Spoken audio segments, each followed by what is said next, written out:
Hi guys, so today I'm going to be doing a Barnes & Noble book haul. I've been into reading a lot just to help with my mental health because it's been slipping a little, so I had to find a hobby that I enjoyed to keep myself occupied. And I do apologize because my roommate is playing games, and once again he is a loud individual. Eventually he will be going to sleep, hopefully. So let's get started. I have a bag right here. I did not buy all of these at once. I did take 2 trips, but I buy enough to hopefully get me through 2 weeks. So, in the first trip that I took, I got this book.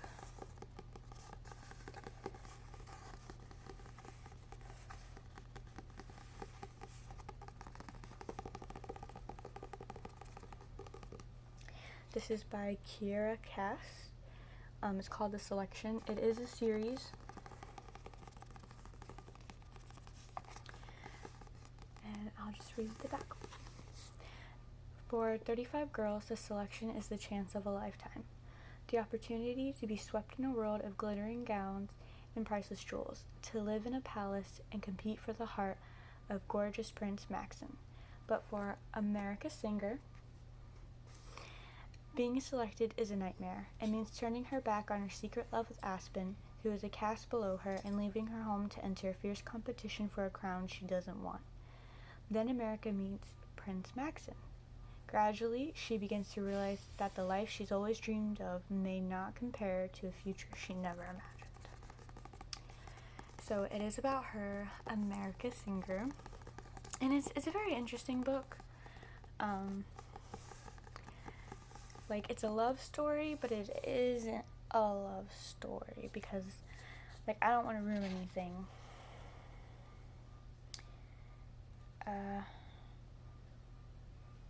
Because, she's against doing it. She's doing it for her family because, the longer you stay in the competition, the more, your family gets paid. So, she's kind of just doing it for that. But it is an interesting book. It has a whole complete series. There's The Selection, The Elite, The One, Happily Ever After, The Heir, and Crown. Or The Crown. So basically the first 3 is about her. Happily Ever After is actually about other girls in the competition. Because, of course, there's 35 girls, and there's a lot of mention of them. But she becomes friends with some of them. And Kiera Cass, I hope I'm pronouncing that right, actually has a lot of spin-off books off this series. So, it's kind of like a bunch of spin-off shows, but in book form, if that makes more sense. Because, it has one book, which is Happily Ever After, is some of the girls' tales. And then there's another book about Prince Maxim. It's called The Prince and the Guard, I believe. And it's about how Prince Maxim had a love before the competition. I don't know if I'm going to read all of those. I don't know how invested I am. And then, of course, The Heir is about their daughter, but the problem is I don't know whose daughter. I would imagine it's America's singer, but I don't know, because the girl at Barnes & Noble was like, who do you think she picks? Aspen, which, like I said here, is a caste below her, and it's her secret love, or Prince Maxim. And when she asked me that, I got very confused. And I told her I assumed that it'd be Prince Maxim because, there's more books. But she kind of just looked at me and she told me that she didn't want to ruin it. So, I don't know. But basically, if you want the basic breakdown, I probably should have started with this. It's about, this country. It's not America, but it's a country that's really young, and what they do is the royal people, so the prince or the princess, has a competition they select 35 girls or boys out of all the different casts. So they have 8 casts, and what it is like, she is an artist, and all artists are in cast 5. So like the bottom dwellers are cast 8, and then the really hard workers are cast 7. And normally you try to marry up instead of down, and her and Aspen are in different casts. So it's kind of like they're not supposed to be together, but she also really doesn't want to be with the prince either. So like I said, it's a very interesting read. But they select 35 girls from all the different casts, and then cast 1 is royalty, cast 2 is like the nobles, and cast 3 is like, a step down, and then 4 is like getting into like middle class, and then 5 is kind of just heading down a deep slope. So, and like, if you're born into a cast, that's what you're supposed to do.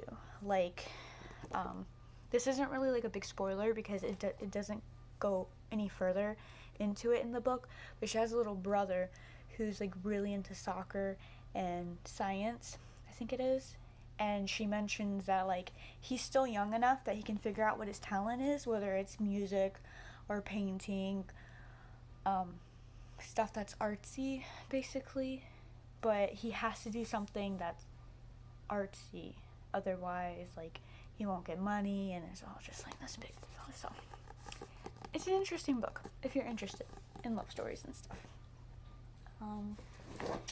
I got this book, I Hunt Killers. So this book, here, I'll read the back for you.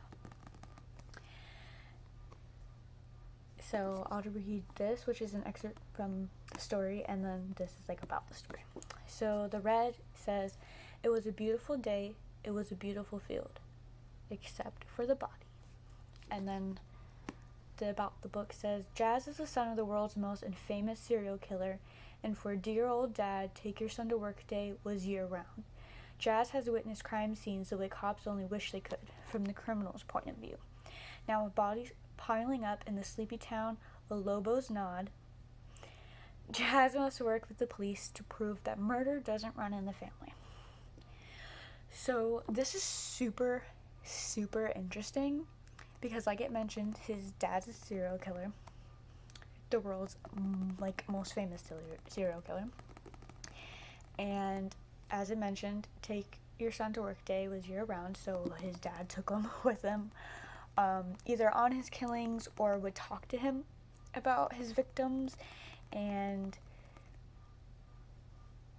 yeah, his dad, they mention in the book that they believe he's a new type of serial killer, and I don't want to say why. So if you're interested in serial killers and mystery, this is awesome because through the whole story, like this one is America Singer's point of view. This one is third person, so you're not first person point of view. It's telling a story about Jazz.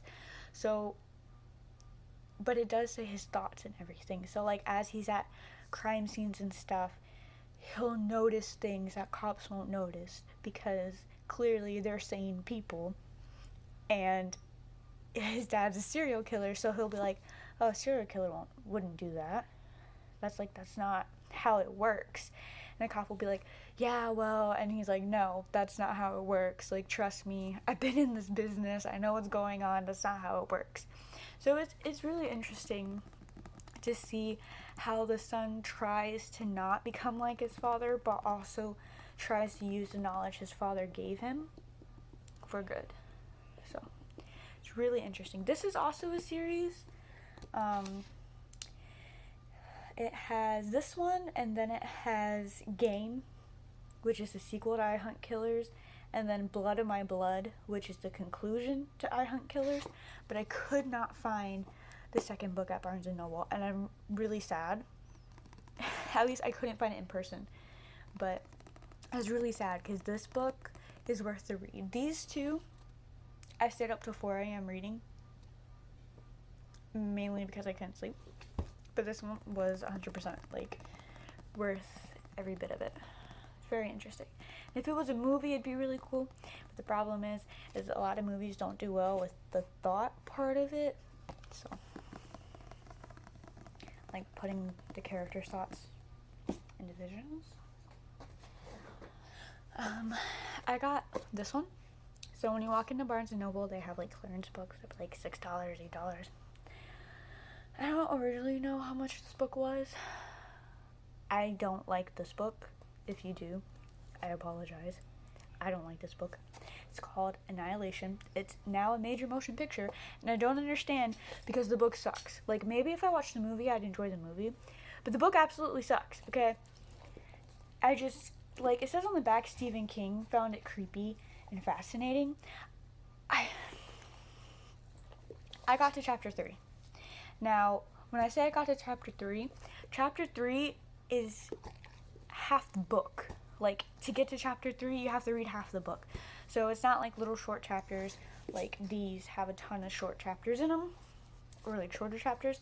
This has, like, really long chapters in them. And they're all separated by these little leaves. To where, like, it could be a new chapter, but it's not a whole new chapter. And I really didn't even want to get halfway through. But I kept telling myself, like, I need to finish it. I don't like not finishing books. I don't like this book at all. However, this book is about, it's book 1 of the Southern Reach trilogy.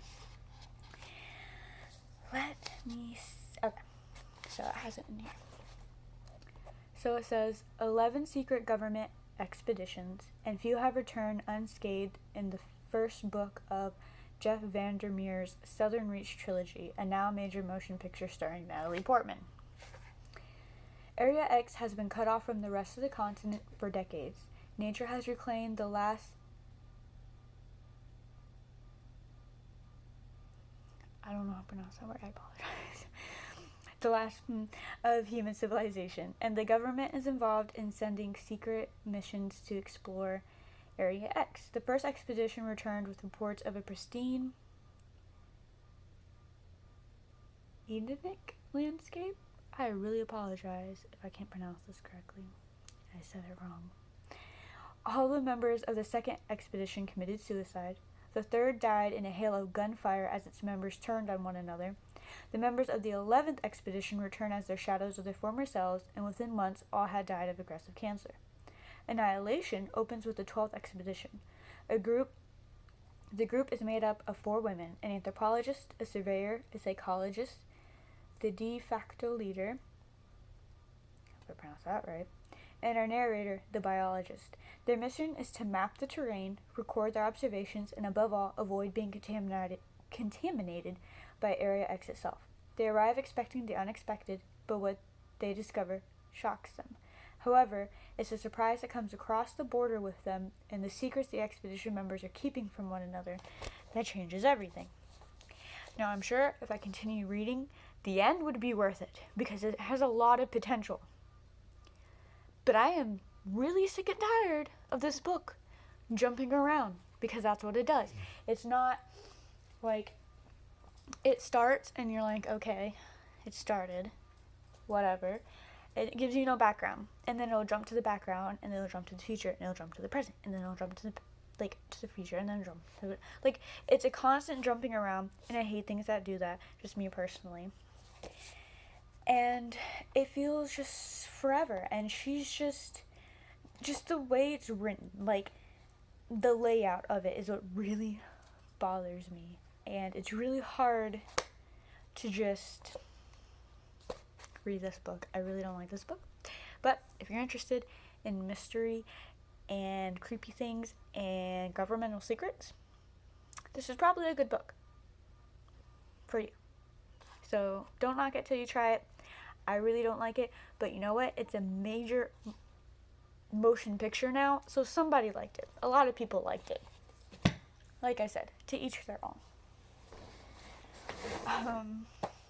I did get this. This isn't really a reading book, but it's a Chinese calligraphy workbook. It was only $10. I saw it the last time I was there, like the first time I went, but the second time I had to get it. So, like, it has words at the top, gives you the meaning of the words, kind of like the background of the words, and then apparently the brush stroke has to be done in a certain order, in a certain order. So it shows it all down here. I'm sorry, I don't know if the glare you can see it. And then over here, it has it traced so you can copy over it. And then it has little squares so you can do it yourself. I thought it was really cool. Because some of my family is Chinese, and I really want to learn more about it. So just got really interested in that. And then the second book to this one. This was trip 1, this was trip 2. The second one is the elite group, which is how many girls? 6. It says 35 girls came to the palace, only 6 remain. The selection began with 35 girls. Now with the group narrowed down to the 6 elite, the competition to win Prince Maxon's heart is fiercer than ever, and America is still struggling to decide where her heart truly lies. Is it with Maxon, who can make her life a fairy tale, or with her first love, Aspen? America is desperate for more time, but the rest of the elite know exactly what they want, and America's chance to choose is about to slip away.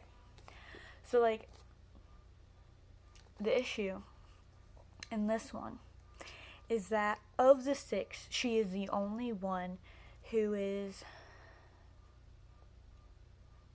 below 4, I think.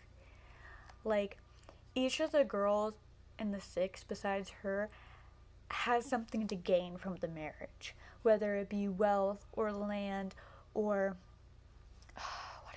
allies. She's lower in the cast, so the only like benefit of marrying her is that his people is, it's like a bonding thing. So it's kind of really like her decision, who is she gonna choose, kind of thing. I mean, of course it's who is he gonna choose, but she could literally leave at any time, so it's really her choice. And I can't say much than that because I haven't read it. Okay, I hope you guys aren't bored with me yet. So I have this book called 3 Dark Crowns by Kendare Blake. I so pronounced that wrong, I apologize. When kingdom come, there will be one.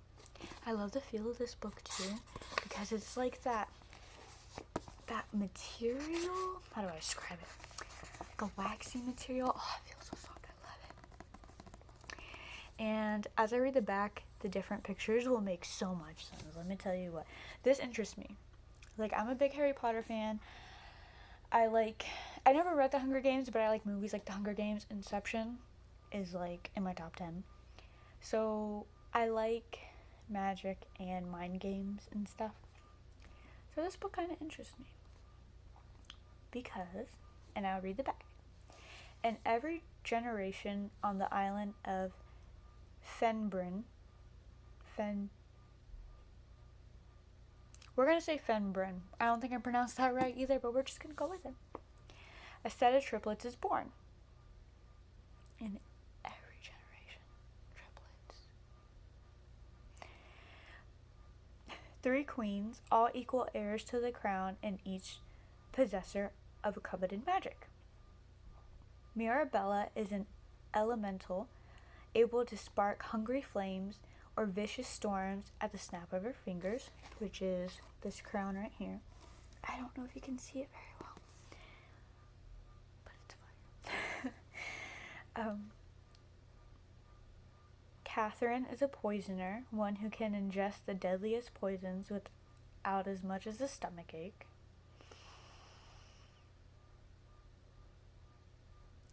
One who can ingest the deadliest poisons without so much as a stomachache. I don't think I read that right the first time that I looked at the book, but that's interesting. And then Arsino. Okay, look, I'm gonna tell you right now, if I don't know how to pronounce a character's name, whatever way I read it the first time will be their name, regardless of how it's actually spelled. So I apologize, I cannot read. But Arsinoe is what we're going to go with. A naturalist is said to have the ability to bloom the reddest rose and control the fiercest of lions. So, I don't know if you can see it, but this one has flowers. Like, it's faint, but it's purple. So this one has like flowers, like what is it called? They're white. Baby's breath, is that what it's called? And then just like purple looking roses. And then that's the fire one, and then this is the poisoner with the snakes. I doubt her crown actually has snakes, but I guess it gets the point across. But becoming the queen crowned isn't solely a matter of royal birth. Each sister has to fight for it, and it's not just a game of win or lose, it's life or death. The night the sisters turn 16, the battle begins. The last queen standing gets the crown.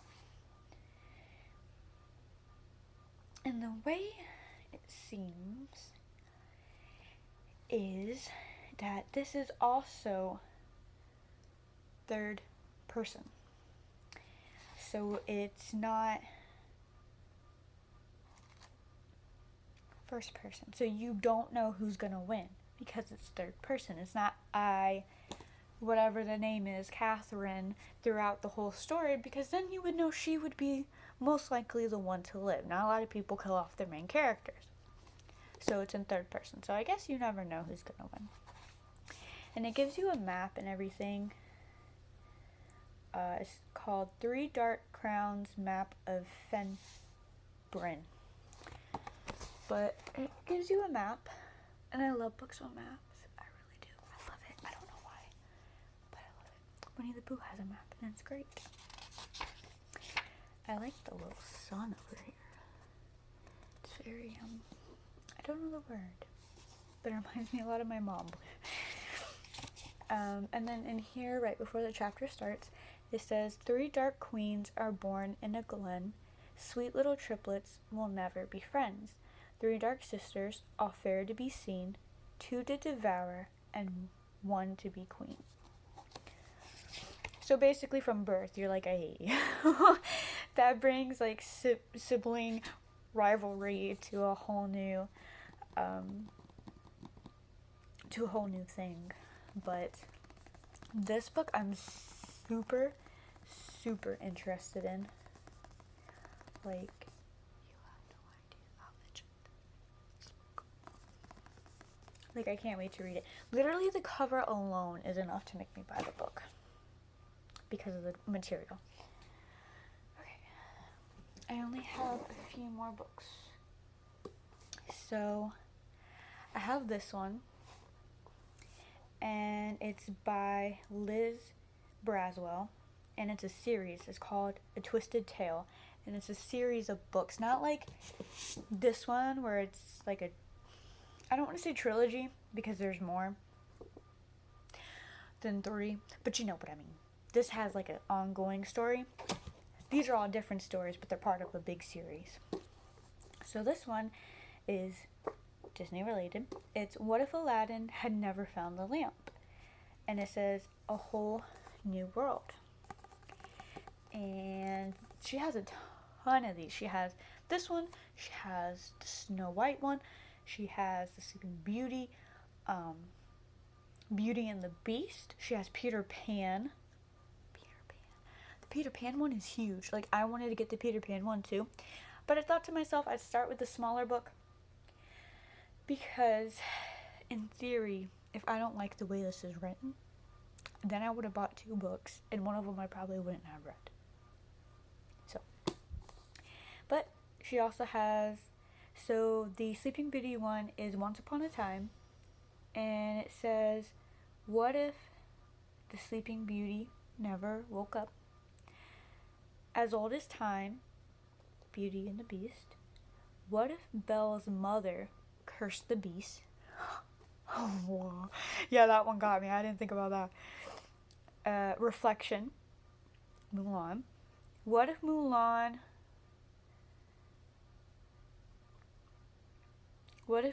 had to travel to the underworld? I don't really get that question as much. Can somebody help me with that one? The other ones made sense. That one doesn't really make much sense to me. part of your world, which is Ariel. What if Ariel had never defeated Ursula? I think she would just be mute for the rest of her life. Mirror, mirror is what if the evil queen...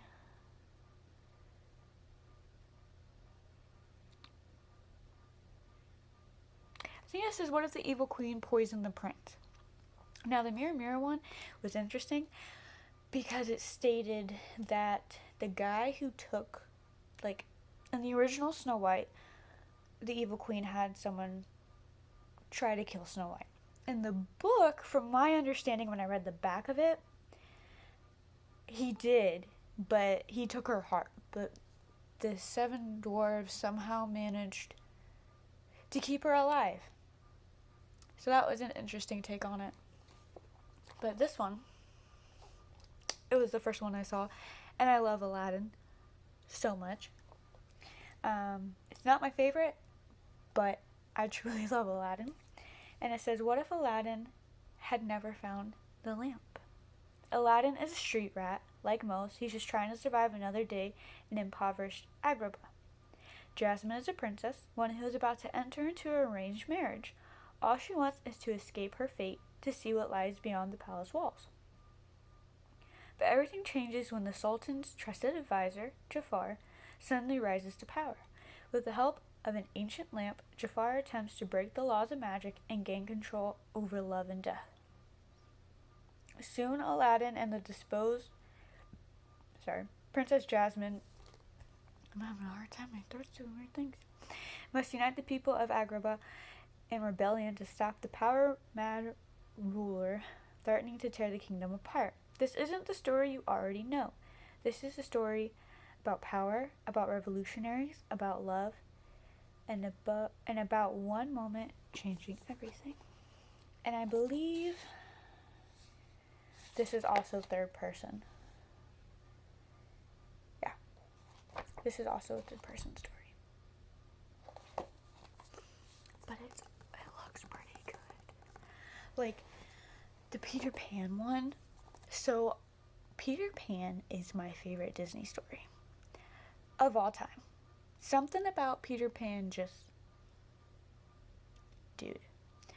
And the question was, what if Wendy went to Neverland with Captain Hook?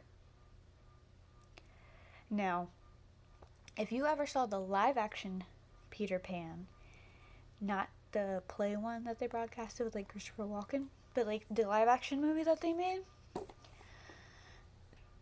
they show in the live-action movie that Peter can never fall in love.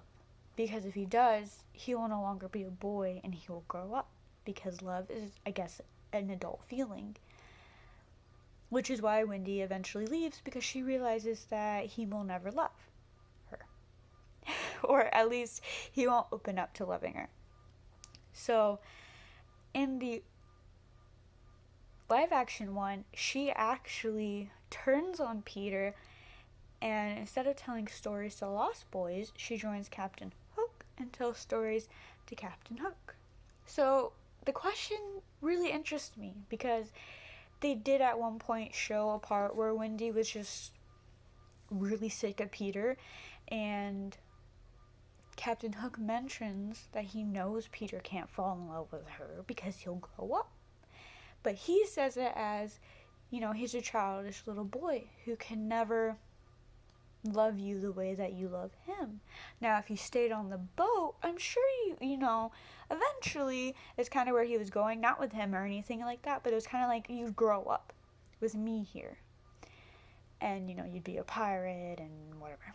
So, it was interesting. But this book is interesting.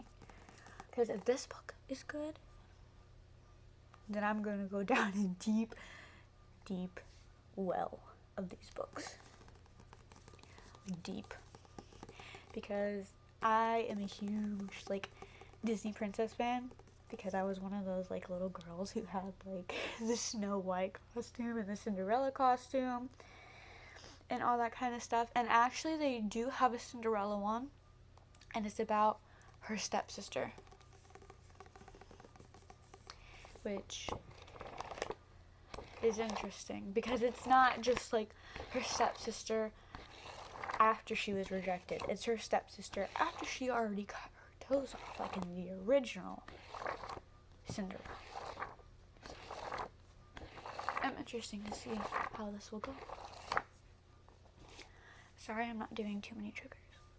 I apologize. Okay. So this one actually isn't a story to read, but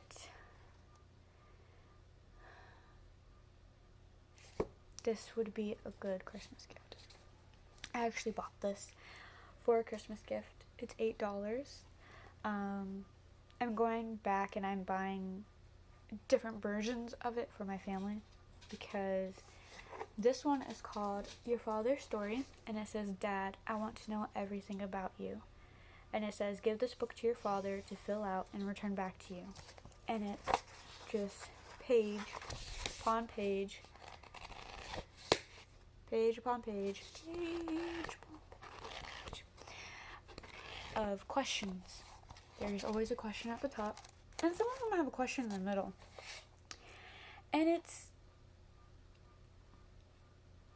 about anything and everything. And I love this because me and my dad didn't have the greatest relationship growing up.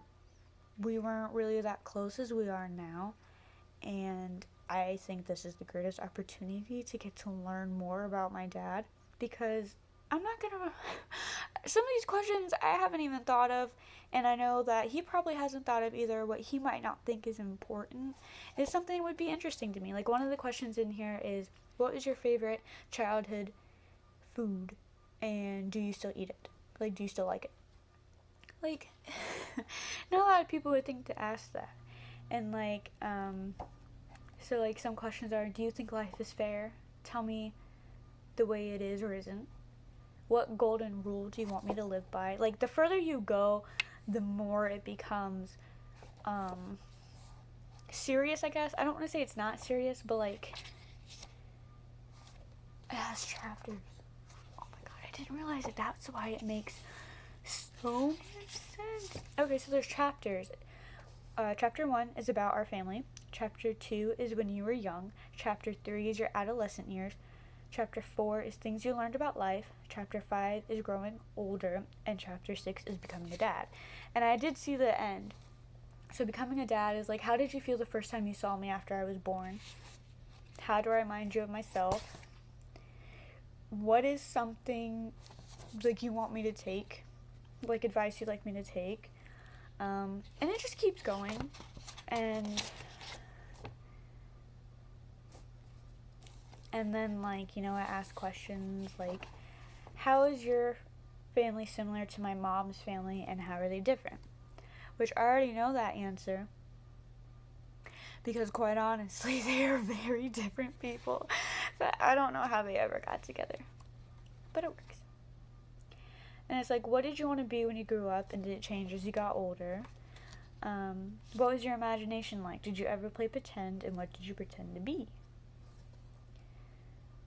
And then it just asks, like, a bunch of deep questions. It asks, like, about, like, the first date, and what was it like, and, you know, about raising children, and what was your biggest dream? Do you still have that dream? And, you know, all that kind of stuff. So, it's very interesting, really. I could put photos. Oh my god, that's awesome. So, I love this. I'm going to give this to my dad to fill out, to give to me. And it's not just for me. It can be for my other sisters as well. I have one sister who's 15 and the other one who is turning 1 in December. So, yes, there's, like, age gaps. But they have it for, like, your grandfather. It'll say, like, your grandfather's story, your grandmother's story, your mom's story. I don't know how far into it goes, but because my sister is almost turning 1, and my dad had her a little late in his life, I'm buying all the grandparents a grandparent book to fill out, so that when my sister gets older, she can read it. And, because I'm sure, hopefully, they'll still be here, but the idea is that you might not get to ask some of the questions or think of some of these questions. And once they do pass, as everyone does, you'll remember them. You'll remember their personality. You might have a ton of questions, but most of them will be answered. You might, these questions might help you get ideas, and you can pass them down. I'm getting this one for my dad, from his dad, because their relationship, he didn't grow up with his dad, he grew up with his mom. And so I'm not going to go down all that path, but I think it would be interesting. Especially because my great-grandfather is the one who came from China, and none of us really know a lot about him. And some of the stuff asked about, their parents and what advice they would give. So I just think it'd be really interesting, because on top of that, that gets from my dad, but he can also pass it down to my younger sister, because once again, at least on my dad's side, the grandparents are older. So depending on how their mind is when they get older, they might not be able to answer her questions, which is really sad, but at least everyone can read it, and it can get passed down through the generations. And my idea is right over here to write the name of each person, so that way if I were to pass this down to my kids and it would say your father's story, it would have their grandfather's name. And my idea, and my dad's the only one getting this because there's 3 of us kids. I'm not gonna give it to any of the moms or anything, as bad as that sounds. But it's mainly for the grandparents, for my youngest sister, and of course for me and my other sister. But we grew up with a lot of our family. She may not, or may not as long as we have. So, but I love this book. I love the way it looks. I love the layout of it. And it says, your father's story, an in-depth journal of my dad and his life. As I enter this big world in the tiniest of forms, your fatherly embrace was there to greet and comfort me with love. You're everything to me, and I want to know everything about you. I want to know how you became the person you are today. I want to know you when you were younger like me. Tell me stories of your childhood. Tell me about Grandma and Grandpa, but mostly tell me more about you. I don't want to let time pass by without getting to know everything there is to know about you. I want to know more about myself through your eyes. I want to spend some time walking in your shoes, only to see the world from your view. Your history will be written in these pages, and while it's no substitute for the real you, I can look back and cherish each answer you wrote just for me. Of course, there's 3 of us, so his answers will be different to certain questions about how he felt about all 3 of us. But I just like it a lot.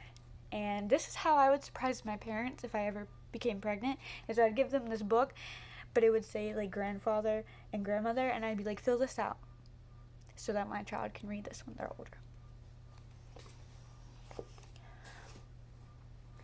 And then the last book, the absolute last book, was also part of the clearance, is by Linda Castillo, and it's called Down a Dark Road. And this book I have not read. It's about it. Well, it says, this book was $26.99. I got it for $7. But it says 2 years ago, Joseph King was convicted of murdering his wife and sentenced to life in prison. He was a fallen, is how they have it, Amish man and a known drug user with a violent temper. Now King has escaped and he's headed for Painter's Mill. News of a murderer on the loose travels like wildfire, putting Chief of Police Kate Burkholder and her team of officers on edge. This is personal for Kate. She grew up with Joseph King. As a 13-year-old Amish girl, she worshipped the ground he walked on. She never could have imagined the nightmare scenario that unfolds when King shows up with a gun and takes his 5 children hostage at their Amish uncle's farm. Armed and desperate, he has nothing left to lose. Fearing for the safety of the children, Kate makes contact with King only to find herself trapped with the killer. Or is he? All King asks of her is to help him prove his innocence, and he releases her unharmed. Kate is skeptical, but when the facts and evidence don't align, she begins to wonder who she should trust. Spurned by some of her fellow cops, she embarks on her own investigation only to unearth an unspeakable secret and someone who's willing to commit murder to keep it buried. And then People's Magazine said, murder in Amish country has a certain added frisson. And Castillo's the master of the genre. This is also kind of like Killers as far as murders, mystery. Was it really him? Will we actually find out? So, this is an interesting book as well. It's on sale at Barnes & Noble. It was originally $26. It's now $7. So, if you're interested in any of those books, rent them or buy them or however you would want. I hope this video wasn't horrible. I did not do a lot of triggers. I really apologize about that. So, this video is really long if you've gotten this far. I love you. Thank you so much. Unless you're making fun of me. But you know what? I deserve it. I hope some of you might look up these books if you're interested. If not, that's okay. I'm not getting anything out of it. So, I hope you guys have a great day or a great night, depending on when you're watching. And I hope that if you're going through anything during this really hard time, it will get better. And I know it sucks because the answer to that is when. But if you have to do what I did and have to find a hobby to keep your mind occupied to where you can lose yourself, something as simple as reading, do it. Because you can't put a price on your health, whether it's physical, emotional, or mental. Now remember that. You cannot put a price on your health. You cannot afford to go to a doctor, then don't. There are other things to do. So, I hope everyone is okay. I hope you're doing okay. I'm really sorry to those who are affected by everything going on. And it will get better. Better might not be completely gone, but it will get better. So, I hope everyone has a good night, and I hope you didn't hate the video. And I shall talk to you soon.